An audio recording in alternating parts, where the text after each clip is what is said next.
Assalomu alaykum, hurmatli kanalimiz obunachilari. Yangicha dizaynda darvoza boshlaganmiz, xudo xolasa. Bu darvozamiz uchun ustki qismini 1.8 lik cho'rni listdan foydalanganmiz. Qalinligi 1.8 lik. Palata qismini keladigan olsak, 6x4 profildan ishlatganmiz, 1.7 tengali profildan. Ustki taraflarini esa chiroyli qilib uzordan foydalanganmiz, qalin uzorlardan.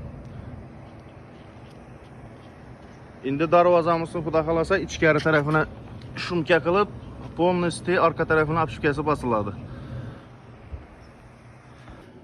Bizda demir eshiklarining hamma joylari 45 gradus kesib ishlanadi. Ko'rib turganingizdek, hech yerda do'shik qolmaydi. Demir eshikda rom qismida ham shunday bo'ladi, ichkari palata qismi ham hamma yer 45 gradus kesib ishlanadi.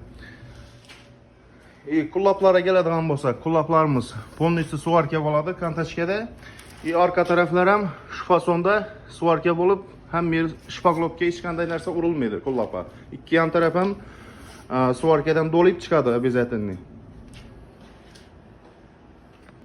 Darvozamizning fasonida shu ko'rinishda ikki tabaqali eshik ham yasaganmiz.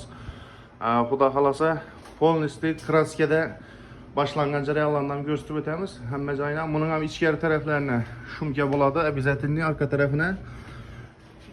Buning ham qalinligi 1.8 lik qalin listdan ishlangan hamma joylari.